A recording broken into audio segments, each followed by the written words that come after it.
Welcome to Python for Infosec. We have a very aggressive agenda today. I'm going to try to cover the concepts and some of the basic things that you need to know to learn how to program in Python. It would require reading a large book to cover all of that, and I'm going to try to cover and distill this down to about 45 to 50 minutes. Hopefully I will provide you enough information so that you'll be able to access other resources, obtain information that you need as you start your programming journey, and kind of understand some of the generic concepts of programming. It's geared toward people that have never done any programming, as well as people that have done programming in other languages. I've been working in information technology for a little over 20 years. 14 years of that I spent as a systems administrator. I used to do a lot of programming in Perl to do my automation, create reports, and so forth. 6 years I spent as a security analyst at one of the 14 corporate credit unions as a security officer. I now work for Arbor Networks as a threat intelligence analyst, where I process a lot of data and go through it. I've really started to get an interest in Python about 4 or 5 years ago. As I mentioned, I used to do a lot of my systems administration with Perl. And I took one of the offensive security courses, the penetration testing with Backtrack, and they use Python quite a bit. And that's where I really started to see the value of Python. They really stressed it, and there's a lot of libraries, and you can do a lot of powerful things with just a few lines of code. Learn to program in Python. A lot of our tools that we use on a day-to-day basis in Infosec are written in Python. If you have the ability to write your own code, you can customize the tools for your own purposes. For example, if you have one output format like XML and you want to change it to save the data to a SQL-like database, or if you want to change the network connections from one library to another so that you have a little bit more fine-grained control, you can do that if you're able to write your own Python. Sometimes our tools will run into boundary conditions and they'll break. Having the ability to make changes can help you if you're faced with a time crunch and you have to do some type of report in the next 2 hours. That's not enough time to submit a bug report to an open source project and hope that somebody has time to fix it for you. It doesn't matter whether you're on the red team, the blue team, or something in between. We have to do mundane and repetitive tasks, and being able to automate some of these with a scripting language such as Python can save us time and allow us to focus on the truly interesting things and get rid of the boring things.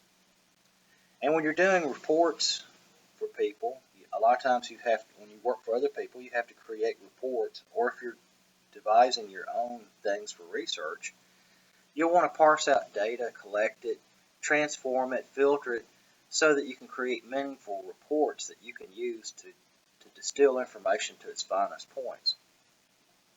If you're just getting started in Infosec, learning programming skills with Python would allow you to contribute to one of the many open source projects that will give you the opportunity to meet others, make professional network connections, build your skills, and establish something of a reputation in the industry. And finally, having the ability to program in some type of programming languages. When you look at the salary surveys, having the ability to program in something like Python will add about $8,000 to $10,000 per year to your market value. So a little bit of background about Python. Python was created by Guido van Rossum, and he was a fanatic about the Monty Python comedy skit group. When you start reading a lot of the documentation, there will be references to spam, to the knights that say knee, and different inside dead parrots and things like that. Python is a little bit different from other languages such as C, which is a compiled language. With a compiled language, you write your source code in text editor. Then you have to run it through a compiler that's going to translate it to the individual machine instructions and then link it so that you can have a program that can be distributed to other people. The advantage of doing it as a compiled language is that the compilation process is done at development time, so the program will actually run a little bit faster when you go to run it. Interpreted languages, you write the source code into a text file, and then at runtime, it's translated to the byte code that it needs to execute. That compilation process adds a delay on the startup. Python uses a hybrid approach.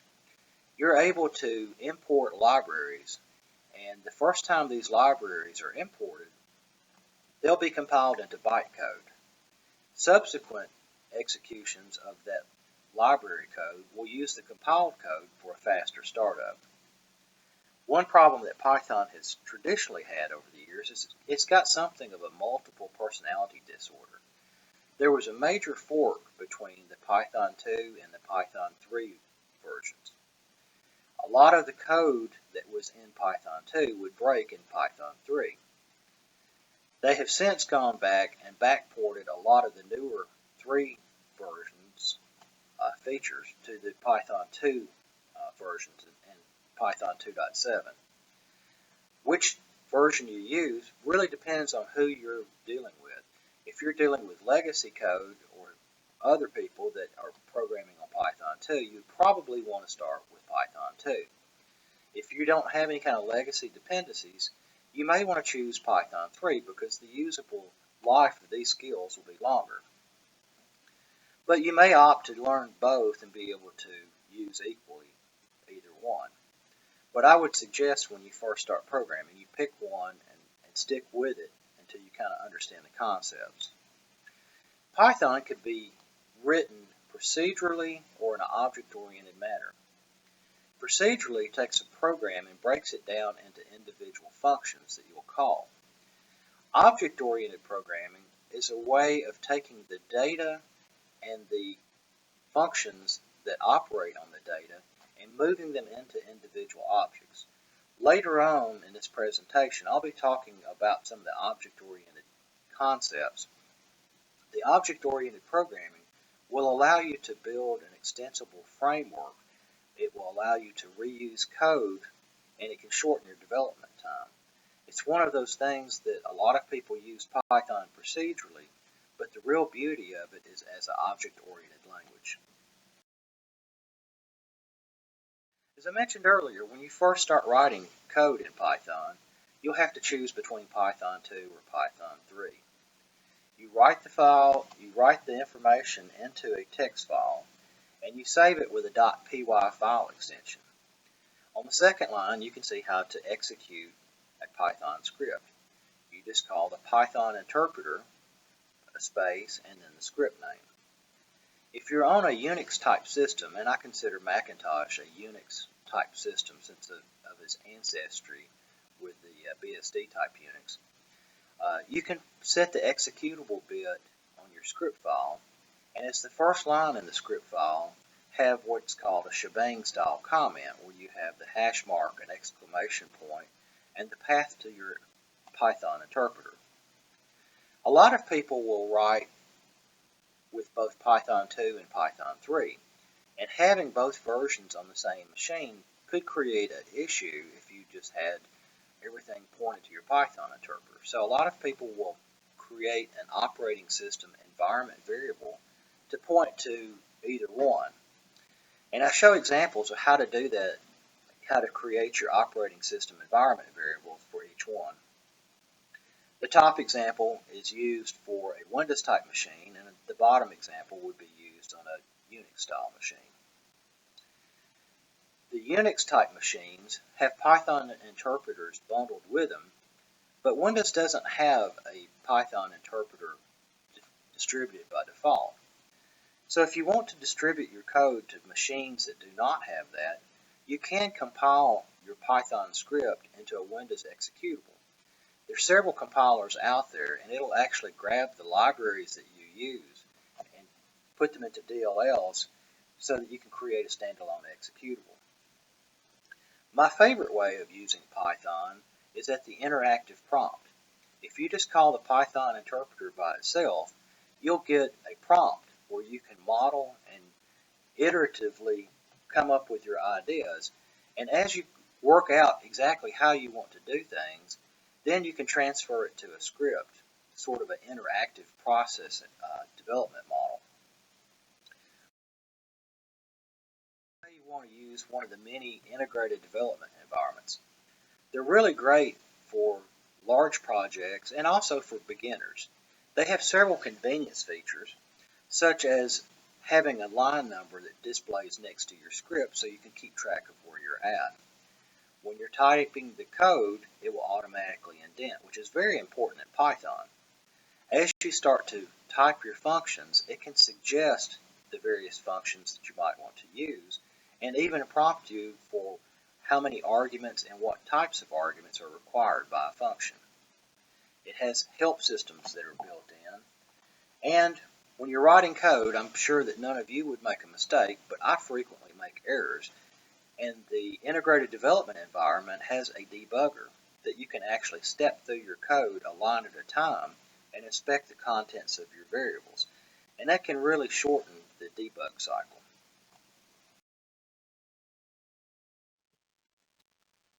Some of the general concepts that you need to know if you've never done any program are things such as variables. And I like to describe a variable as almost like an empty cardboard box. If I put a car battery inside of a cardboard box, that box is going to have certain characteristics or attributes. It's going to be extremely heavy. If the box is a great deal bigger than the battery, it may be a little bit off balance. If I take the car battery outside of the box and I pour water in it, the cardboard box is going to get soggy and it may kind of leak. Well, the reason I use that description, with Python you can put different types of objects into a variable. And whatever you put into that variable will change the attributes of that variable. For example, if you put a number type object in a variable, then you can do number type things such as add and subtract. If you're putting a sequence of letters inside of a variable, like hello world, then you can do letter or string type things, such as centering that or reversing the string. So the things you're able to do with that variable will change depending on what's inside that variable. Functions are a way of arranging your code so that pieces of code that you repeat several times in your program can be pushed off into a function. That gives you the advantage that if you make a change, you only have to change it in one place instead of having to search throughout your code to get every instance. If you were to manually repeat the code everywhere and you made a change, if you missed one change, that would cause bugs to introduce themselves into your code. Classes are a fundamental part of object-oriented program, which the last portion of this presentation is going to talk about object-oriented programming. But you can think of classes as the combination of data and the functions that alter or look at that data. Those functions within object-oriented program are more properly called methods. When you're programming, you also have to deal with different types of data. We mentioned earlier the numbers. We also have sequences, mappings, files, and different types of things. And we're going to examine different data types within Python in more detail. It's traditional when first learning to program that the first thing you do is learn how to print on the screen the words hello world. Since Python 2 and Python 3 handled printing differently, I wanted to show you the examples on that. As you can see, Python 2 uses a print statement where you use the word print followed by a space and then whatever you want to print. If it's actually a sentence or a string, they call it, you would enclose it in quotes, but you could put a variable name there. In Python 3, it changed from a statement into a function. So you use the print word and then parentheses, and inside your parentheses you put whatever you want to print. And as you can see at the top of the screen, Comments are created by putting a hash mark and then whatever you want to type. And from the hash mark to the end of the line is considered a comment. Throughout this presentation, you'll see comments that will hopefully give you a little bit more insight of what's going on the screen.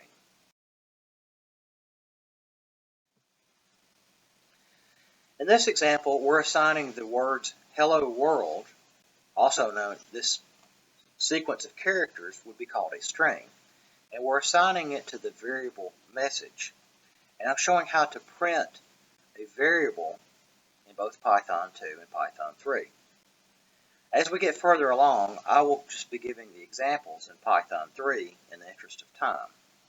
It's important to know that when I assign a value to the variable, I'm using the single equals mark. If I were trying to do a comparison to see if something were equal, then I would use a double equals mark. When you're picking a name for your variables, there's a few things that you need to know. Variable names are case sensitive. If you have two variables with the same name, but they differ in capitalization, they will be two completely different variables. Names must start with a letter or underscore. They can contain a number, but not as the very first character. Also, you're not allowed to use reserved words as a variable name. For example, if you tried to use the word print as a variable name, so that you tried to print, that would be bad. Something weird would really happen. White space is not allowed within variable names. Some languages you can create a variable name that has a space in it by enclosing it in quotes. Python doesn't allow you to do that. Also, you should know that special characters such as math symbols, plus symbols, and so forth are not allowed. When you're choosing a variable name, you should try to provide something that is meaningful. Otherwise, about 3 months later, when you're trying to review your own code, you'll have no idea what you were doing. I will confess that I often use very short names, such as the letter X or Y, for a temporary variable that I'm using in just a subsection of code, just to save myself a little typing. But it's not considered good practice to use a short variable name throughout your code. One of the most common things that you're going to want to do when you're writing some type of script is receive some type of input from the user. Python 2 used the raw underscore input function to collect user input, and they changed that in Python 3 to be just the input function. Now let's talk about the various data types. I say that it's in a typeless world because in a lot of languages such as C, you have to declare the type of data that's going to be put inside of a variable. You would have to say that it's going to be an integer or a character type. Python allows you to create a variable and use it to store either one, and you can change what is put inside that, and it'll change its behavior depending on that. So let's look at numbers first. When you're typing a number, one gotcha that you need to be aware of is do not use commas when you're creating a number. Do not use the commas for a thousand separator. If you do, you're not going to create a number, but you're going to create a different data type called a tuple. Anytime you have a variable and you want to see what type that is, there's a function within Python that you can use, and it's called the type function. And you can see that I put the word type, and within parentheses I put the variable name A, and I can see that it did create a tuple when I put a number in separated by commas. And you can see that when I do that for the B variable without the commas, it actually creates an integer. So there's two broad classes of numbers within Python. You have integers, which are whole numbers, and you have floats. If you want to take an integer and convert it to a float, you can append a .0 onto the end, or you can use the special function float and put the number within the float function, and that will return a float. Math operators work pretty much how you would expect them to, with the exception of the division operator.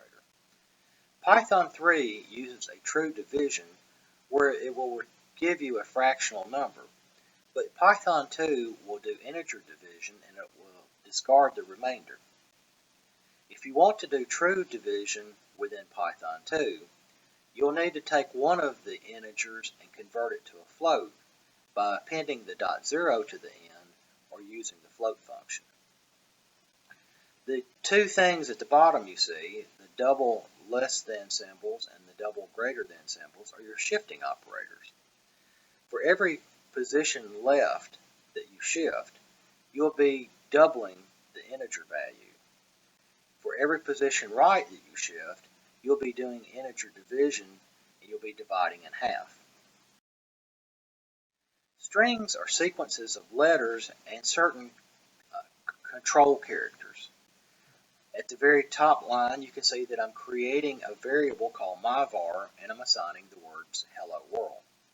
On the line below that, I'm embedding a control character, which is represented by the \n. And what that \n does is it prints a new line at the end. Now, I mentioned earlier that the things that you can do with a variable will change depending on the contents. And throughout this program, I'm going to really stress how you can find out what those are. Python has a neat feature called introspection, which allows you to examine what you can do with a particular object or variable by using the dir function. And here I put the myvar variable inside the dir function, and it shows me a list of functions, or more properly methods, that are available for acting on that variable. So you can see there's a big wealth of things for dealing with letters, such as centering, counting the length of a string, finding out if something is alphabetic, or joining lines and so forth. But these words are kind of meaningless. We might have an idea of vaguely what they do, but we need a little bit more detailed help. And that's exactly what we get from Python. Python has a help function, and I can call the help function with a variable name and then the individual method that I'm interested in. And it will print to the screen information on what the method does, how to call it, and it will show any required or optional arguments. So in the example on your screen, I decided to center the string hello world in a space of 30 characters. And it took the 12 characters within hello world and it added 9 spaces on either side. When you're creating strings, there's several ways to do that. You can use single quotes, you can use double quotes for the normal strings. You have something called a triple quote, where you would use either 3 single quotes or 3 double quotes in a row. And those have a special magic to them.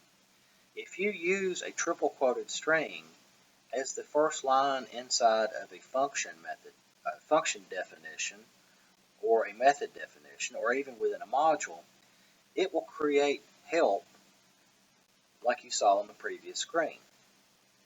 When we're writing code, everybody loves to write code, but everybody hates to write documentation. Python makes it fairly easy to create your documentation as you go along. I mentioned earlier, too, that strings can be embedded with control characters.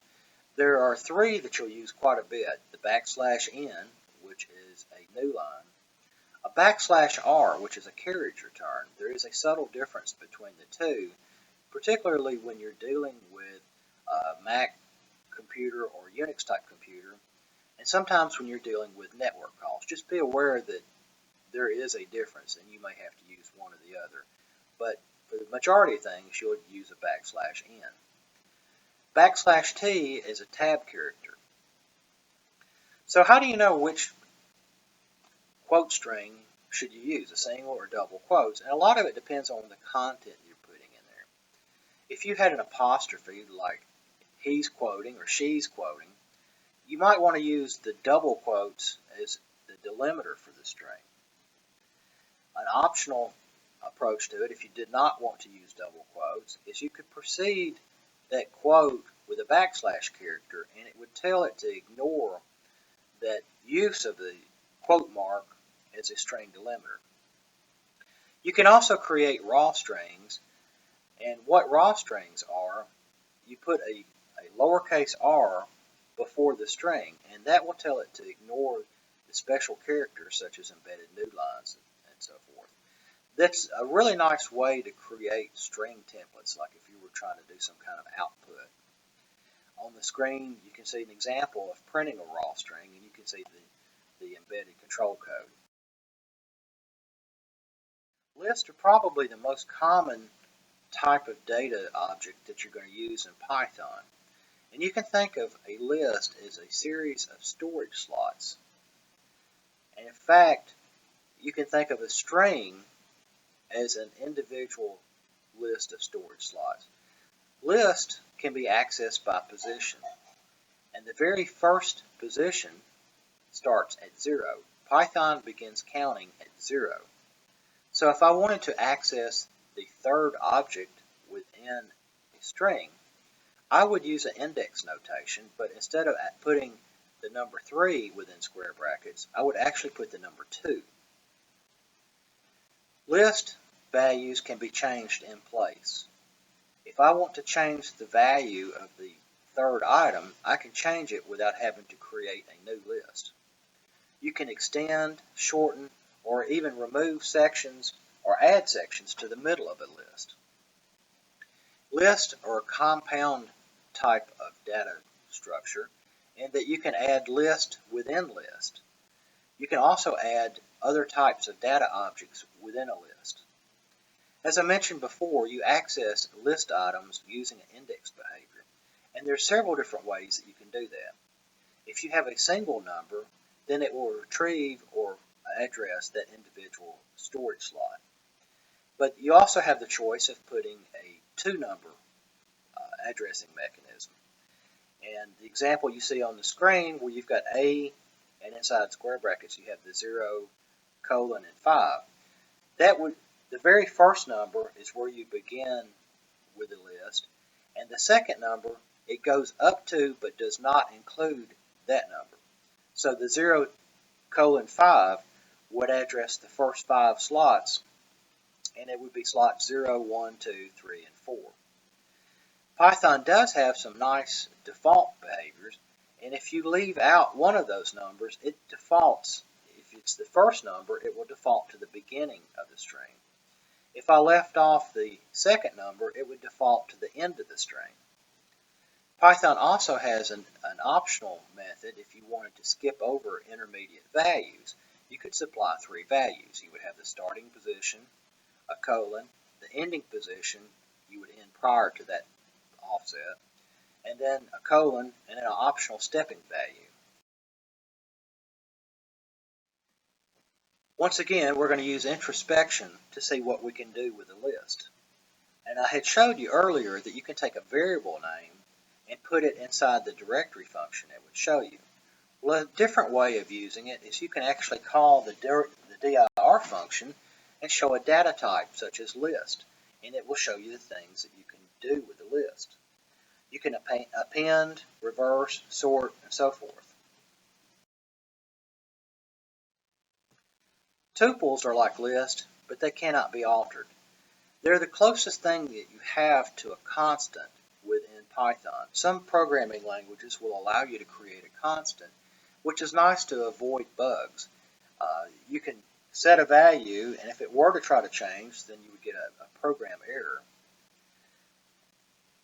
As you can see on the screen, as we mentioned earlier, creating a number with commas, and that does indeed create a tuple. If you want to define a tuple, you can put your values within parentheses. If you were to have a sequence separated by commas inside of square brackets, you'd be creating a list. Dictionaries are a storage object that will allow you to store other things, but instead of accessing them by position, like a list, you access them by keywords. There's 2 ways of creating an empty dictionary. You can assign the empty curly brackets to a variable, and that will create an empty dictionary. or the dict function, which will create an empty dictionary. You can create and initialize a dictionary all at one time, as you see on the second line on the screen. You could have the value red that would have the value, the key value of red, which go to the value of 1. And on the third line, you can see that I can assign a particular value to a particular member by using the square brackets and then having the keyword inside that. The methods change between Python 2 and Python 3, so just be aware of that if you're trying to write code in both variants. Sets are like lists, but they have a nice feature that allow you to eliminate duplicate values, and that saves you having to work your way through a list and see if it's been seen before. It'll just automatically do that thing for you. Sets also have some of the typical set operations for math, where you have unisons, unions, intersections, and so forth. The internal implementation changed between Python 2 and Python 3. It probably won't cause you a problem, but just be aware in case you do run into some kind of boundary condition. Booleans are true, false values. They're really simple values. And when you assign the value true, use the capital letter T for true. Because if you try to use the lowercase t for true, it's not going to work. Also, do not include those within any type of quotations, because if you do, it'll be a string instead of a Boolean. In addition to your true and false, which false would use a capital F, there's another type called none.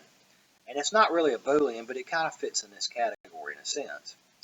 The none word does not eliminate a variable, it just empties the contents out. When you're doing comparisons, it's important to know what could be considered true or false. For example, if you were doing some kind of comparison for an if statement, you might want to do a subtraction and see if that value were true or false. 0 is considered false. Everything else is considered true. That includes both positive and negative numbers. Everything in Python is an object. That includes your individual variables, your numbers, and so forth, but it also includes your functions and methods. You'll be able to act on these things, and you're going to see that a little bit later as we get more in depth of object-oriented programming. But just to kind of give you a quick glance of what object-oriented programming is about, is it allows you to create more complex objects from little simple objects.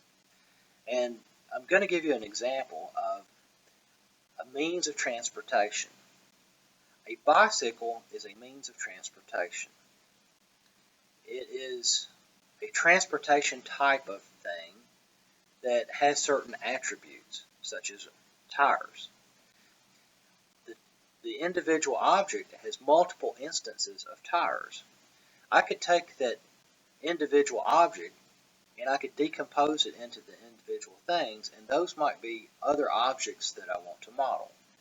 So this object, a tire object, could be reused.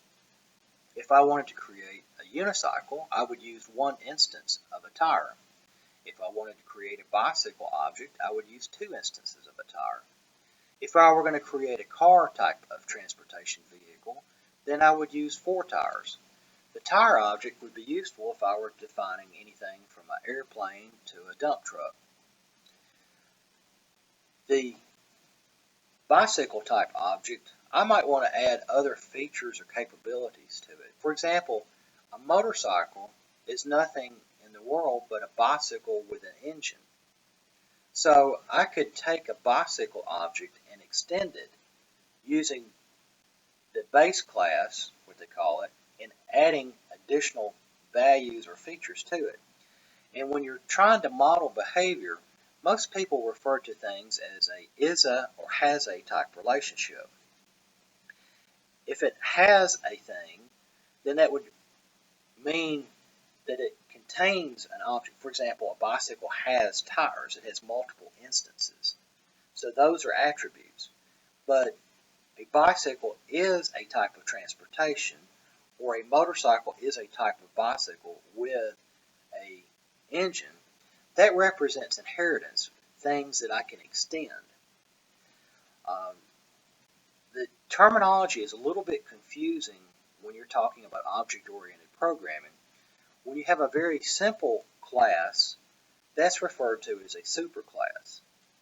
A more complicated thing that has additional features is called a subclass. To my way of thinking, it would almost seem to be the opposite. I think of something as being a superclass if it has more features and it's bigger, and a subclass as being smaller, but that's not the way it works. When you're programming in Python, you should be aware that white space is very, very important. When you're creating functions, you're going to have to indent your code blocks for that function or your methods. Some languages, such as C, would use curly brackets to denote what's inside of a function. But Python, it's all important about the spacing. It gives your code a little bit more readability and it makes it easier to maintain.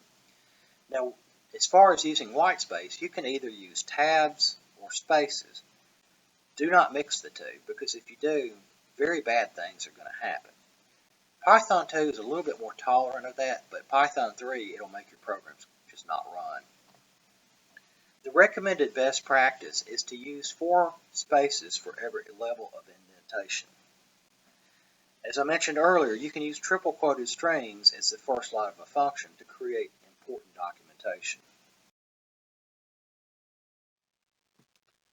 So now let's look at a little bit of code. One of the most frequent things that you're going to do within your code is make some kind of decision based upon a test value. And you can see where I am doing a comparison. And as I mentioned, if you want to check the equality, you will use 2 equal sign. So the if statement uses the word if, followed by a space, and then your comparison, and then you have a colon at the end of that first line. Indented underneath that are the sequences of statements and functions that you want to use if that statement is true. You can get a little bit more advanced than just a simple if statement. If you had 2 choices to go between, you might want to use an if-else statement. The else would be on the same indentation level as the if. If you wanted to embed another comparison, you could use the elif statement. When you're writing programs, you often want to repeat things using a loop. There's 2 big operators or function statements that you can use for looping in Python: the for statement and the while statement. Although it is a bit of personal preference, I think the while statement probably fits the model better if you do not know in advance how many times you're going to repeat something, with the for statement being used when you do know in advance how many times you're going to repeat. The example on the top of your screen, I've created a list with the values of 1 through 5, and I'm assigning them to the variable a. So to use a for statement, I use the word for, followed by a space, and then a variable name. In this case, I've used the word index, but it could just as easily have been Bob. So I provide a variable name, then I use the word in, followed by some type of sequence, and the end of that line has a colon. Indented is the code block that's going to be repeated for each of those values. So in this example, I'm going to loop through the values 1 through 5, and I'm going to print hello world.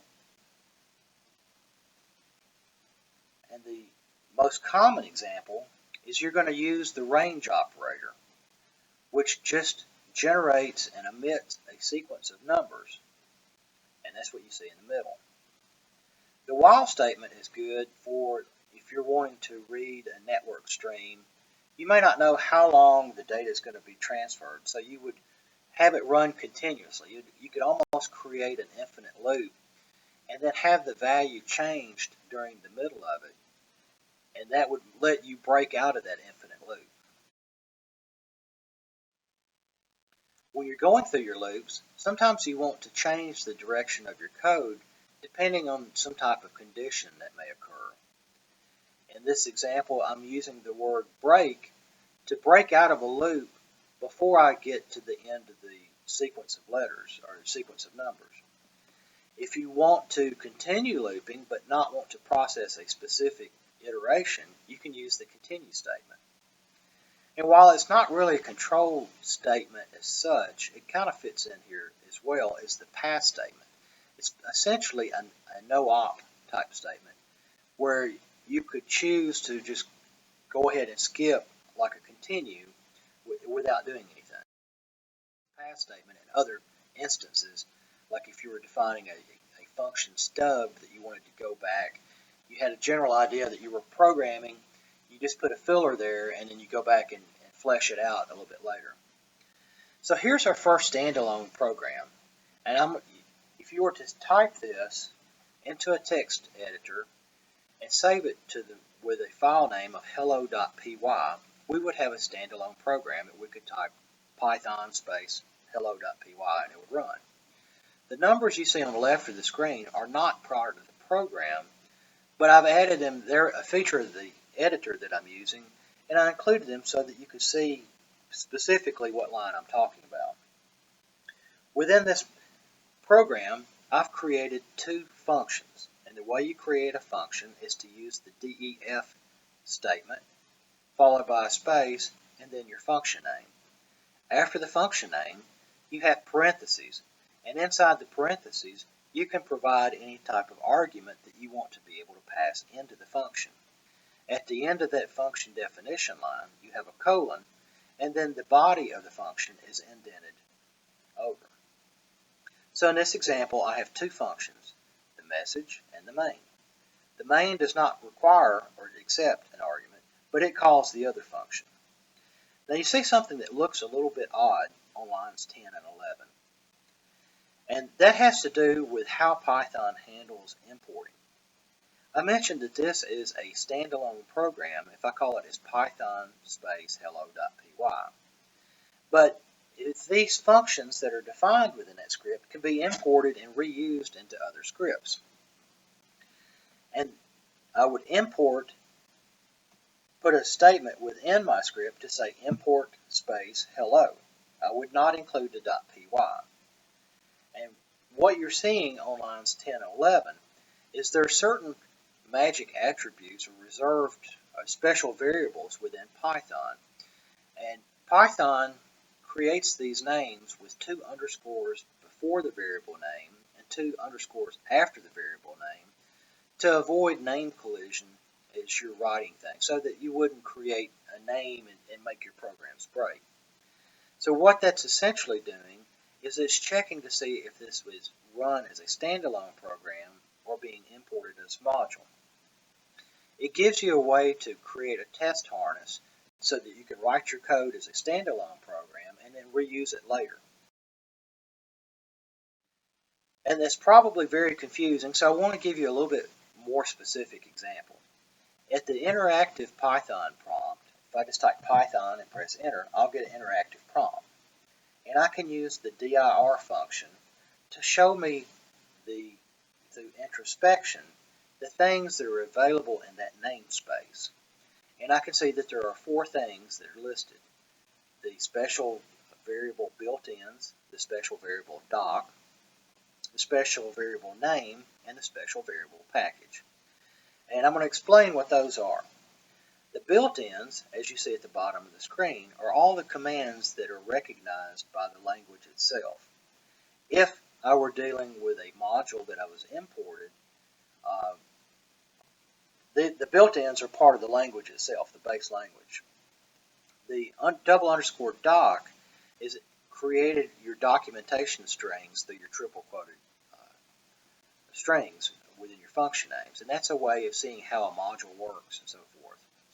The double underscore name is the value of the script that you're running it from, whether it's being imported or a standalone. And the double underscore package is used to create bundles of libraries for very large projects, and you could create this package that would import multiple libraries at one time. So I'm going to actually show you some examples that will hopefully help clarify some of this. On line 1, you can see I'm using the dir function, and we see those 4 things before. Now that hello.py I'm going to import on line 4 with import space hello. Now on line 6, if I look at the dir function, you can see that hello shows up. Our friend type, we can use that on hello and it'll show that it is a code module or a library. If I want to use introspection to see what's inside the hello module, then I can use the dir function and it will show me that main function that I had as well as the message function. If I want to call the main function within the hello module, then I prefix the main function with hello dot to qualify which main function I'm wanting to access. And you can see that I can call my variables the same way. I can call a variable with the same name within a module. I can have that same name used in different modules with different values. But by qualifying them with a module name and a period, it will let me distinguish which one I'm referring to. Python uses scoping. I showed you the namespacing, but you also need to know how names are resolved or variables are resolved. On the left, I have created nested functions, and you can have two variables with the same name. When it goes to look for the contents of a variable, it's going to look at the current function or method that it's in. If it finds that value there, then it's going to use that value. But if it doesn't find that value, it's going to look at any enclosing functions and it's going to work its way up to the chain to try to find that value. If it doesn't find that value, it's going to look outside of all functions but within that same module, within the global scope they call it. And then if it doesn't find it at the global scope, it's going to look at the language built-ins. So it uses the LEGB, local, enclosing, global, and built-ins. And if it doesn't find at the built-ins, it's going to throw an error message. So what you see on your screen is an example of how to create function arguments. The examples that we saw a little bit earlier were fairly basic, but I want to show that you can create variables and for function arguments, and you can define default values.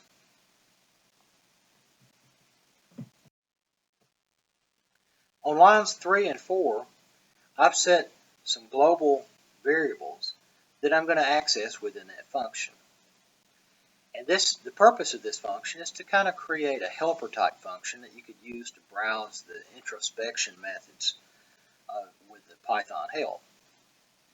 And on line 7, I've created the documentation string that we're going to see the results here in a minute. But on line 6, I've defined the function, and I've said that I will accept an argument for target, and if you do not provide a value for the target argument, it will default to the empty string. The width argument will accept the default value of columns. I can provide a value, but if I don't provide something, it will default to 5. The same thing's true with the width variable.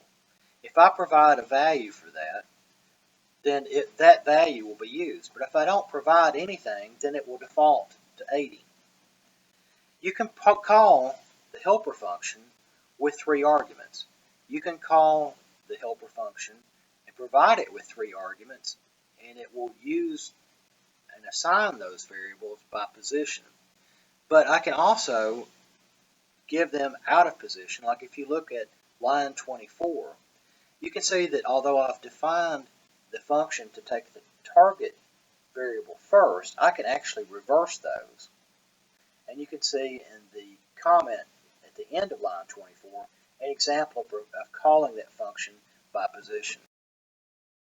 The function that we had on our previous screen creates this nice little formatted help when I use the help function.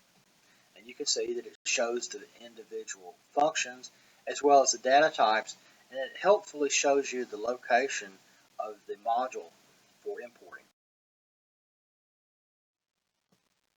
When you're writing a function, a lot of times you'll want to return a value, and there's 2 ways that you can do that. One is the return statement, and the other is the yield statement. So for example, if you had a function that took 2 numbers, added them together, and and return the value, you would just use the return statement. But that kind of breaks down when you're dealing with large data sets. Let's say that we were wanting to do some kind of scientific computation, considering the prime numbers that were less than 100 digits. If we were to create a list that had that many prime numbers less than 100 digits, it would consume all the memory of our program and it would make it crash. It just wouldn't work. It would be much better to generate those values as needed. And that's what a generator function does. And instead of using the return statement, you'll use the yield statement. There's two ways that you can create and use a generator. And on the example on your screen, the very top example, I'm using a for statement. And then I call the generator function. The other way is to create a generator and assign that value to a variable. And then I can provide that variable to the next function, and it will retrieve those values one at a time. When it reaches the end of the generated list, if you look at the lower left example, you can see that it's going to throw a stop iteration exception. We're to our next point of handling exceptions. Exceptions are things that occur in your program, either things that you expect or things that you do not expect. And Python will allow you to handle these exceptions and cause your program to continue running, or you can cause it to quit running depending on how you want to handle it. And the basic idea of an exception handler is you use the word try followed by a colon, and then you have indented the code that you want to attempt. And then you have an exception handler at the same indentation level as the word try, and it's called except. You can just put except colon and then have a code block that will run for all exceptions. If you want to look for a specific exception, then you can put that exception name after the word except. So you could have multiple exception handlers for different types of exceptions. There's also a finally statement, and a finally statement will always run whether an exception has been encountered or not. And that gives you a chance to do cleanup, such as deleting temporary files or closing file handles. Speaking of files, you often want to read or write data from your program, and you'll do that using the open function. The open function, you give it a file name, followed by, for your second parameter, you give it a mode. The mode can be either R for read, W for write, and if you're dealing with binary files, then you can add a B, such as RB for reading a binary or WB for writing a binary. The open function will return a file handle, and those are what you'll actually use for reading and writing to a file. And using introspection, by using the dir function on your file handle, you can see what methods are available, such as the read line, the read, and so forth. One thing that I do want to kind of point out is the read function will read the entire contents of a file. That could create a problem for you if you were writing some type of tripwire type of application that was doing file hashing of all the files on your file system. It would probably work great as long as you were dealing with small files, but when you hit that 4 gig ISO and you're doing a hash, reading that entire thing into memory could cause your program to crash or behave erratically. So the read statement allows you to provide a buffer size, and that's how you would handle those really big files. The examples that you see on the screen are how you would write to a file using the write method on the file handle. Let's go back to imports again. We really don't have time to go into a whole lot of imports, but there's a lot of great help available for your various imports. There's a wealth of libraries that will allow you to do everything from creating network connections, either at a low level or a high level. You can use the C-types library to access individual Windows DLLs or operating system DLLs. You can actually import something like Yara if you were wanting to do some kind of automation, or you can do hashing, encryption, and so forth. There are a wealth of libraries that are bundled with the various distributions, everything from plotting and so forth. And even if they're not included with a standard distribution, you can go out and find these online. But there's a couple of things that you should kind of gotchas or things that you should be aware about when you're doing importing. If you're creating your own modules, the imported modules are only parsed at importing time. So for example, if you had two text editors open, you have your main program you're writing, and you're also editing your library. Any changes you make to that library are not going to be seen until it's compiled again. And you can force Python to recompile a library you've previously imported by importing the IMP library. It has a method called imp.reload and provide the module name, and it'll force it to reload that library, and it will reflect any changes you've made since it was last compiled. Your libraries have to be in specific paths. And the way to find out which locations are going to be looked at or considered is to import the SYS module. There's a special value in there called .path, and if you print that value, it'll give you a list of directories that your installation will look for modules. You can also put a code module in your current working directory, and it'll read that. If the module that you're importing is not in either of those, you can also have an operating system environment variable called Python path, and you can specify where you're putting your special code. In larger applications with huge libraries, you probably want to use .pth files, but that's outside the scope of this talk. I mentioned earlier using the import statement to import things. Well, there's also another way to do it, and that's using the from statement. When you use the import, as I showed you earlier, accessing the individual functions within the hello module, I had to qualify which function I was using by using the hello dot prefix. But if I use the from statement, I can actually import it into the same namespace, and so that I could call the message function without doing hello.message. I can just call it directly. And that format uses from space library name space import space and then whatever function or variable you want to import. If you wanted to import everything, then you would use the asterisk. So everybody wants to do something with networking, and I want to show you how simple it can be using some of the libraries that are distributed.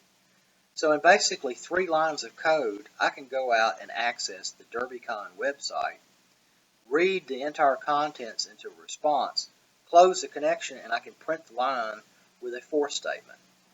That's how simple it can be. Now this is where the really neat stuff comes in, is object-oriented programming. The example you see on the screen is creating a class called an employee. And the way you create classes and objects is to use the word class followed by a space and then the class name. Followed by that is a set of parentheses and then the colon. Inside the parentheses is where you would provide another class that you wanted to inherit behavior from, and we'll see that a little bit later. Now when you create a class, you can put individual functions, more properly called methods, inside those. And there's one that is really important, and it's called a constructor. And the way you create a constructor is the special function name of _init_.